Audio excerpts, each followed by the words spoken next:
Another beautiful morning here in the garden, and we're going to introduce some of these new additions to the garden. And this is cassava, and this plant here is about 6 months old, and it's doing real well. And let's just jump over to, of course, we got the olive tree here. Here we have green tea. This is the green tea plant, and it's looking real healthy and surviving. Had a rough summer, and so I've had it about 6 months, and so I think it'll do real well. I've cloned it and gonna bring it inside and continue to grow. This beauty here is one of 3 avocado plants that we've had in the garden now, and they've been an addition for the past 6 months, and they have come through the summer pretty well, and they're just thriving. And we can see my butternut squash trying to come up. Yeah, that's trying to come up into the garden. We have sugar apple, and that's coming in, and that's going to do real well. That's a new addition. It's only about 6 months old. So I love experimenting and see what will grow. I've done peanuts and sweet potatoes, like I say, over 70 different items, and many of them, you have some that grow faster than others, and that's what I like about the garden. You just take your time, enjoy it, let go and let God. Plant them and just watch them flourish. They suck up the sun, and that's how you get your nutrition. They soak up the sun, and then when you consume it, all that energy goes to the body, and the body thrives on it, can heal itself, help strengthen your immune system. It's a wonderful process that's been interrupted with bioengineered foods and GMOs. Read your labels and you'll see that almost everything have it. That's why you start your little garden. Get rid of all that green lawn and those hedges that don't produce food. Get rid of them. Substitute them with food. Give that care to food. Here we have what is the beginning stage of royal cucumbers that I put down in the winter garden that's getting ready to come up.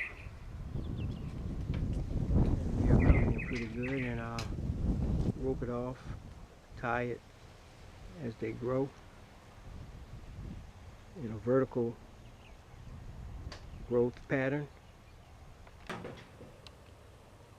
And of course, you all have seen this magnificent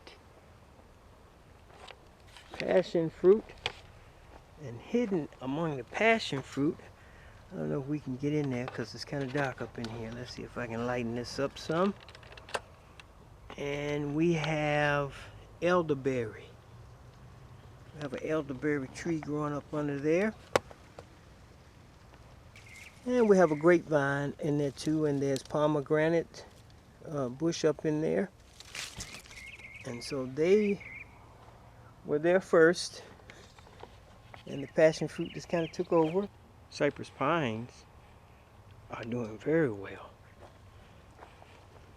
They are growing very well. Look at there.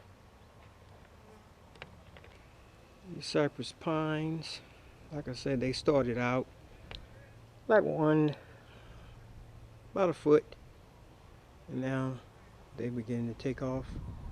I have about 25 of those on the property. Beautiful. And you can clone those real easily. Put it out at that size there.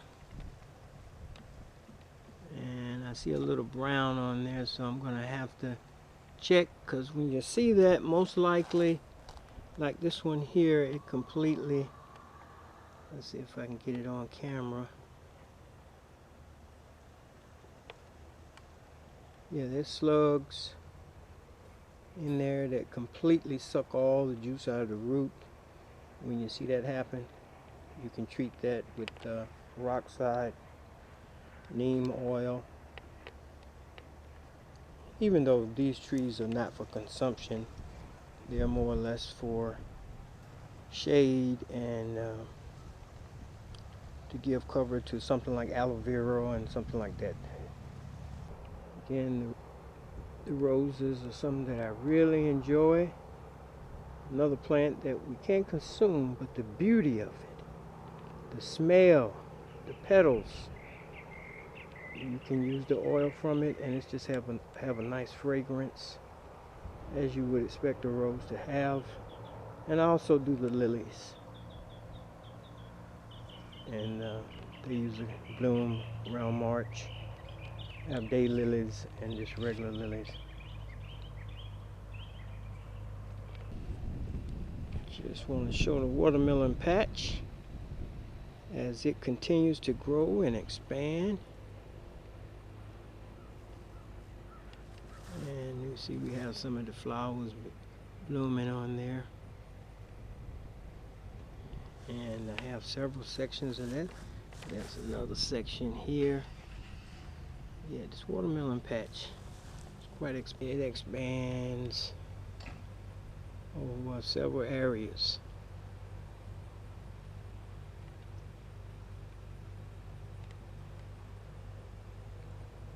Yes, it does. It expands over quite a large area.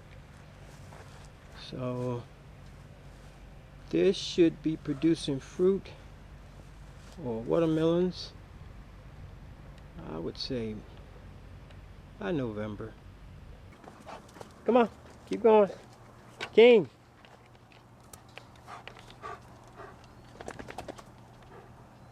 King, come. There we go.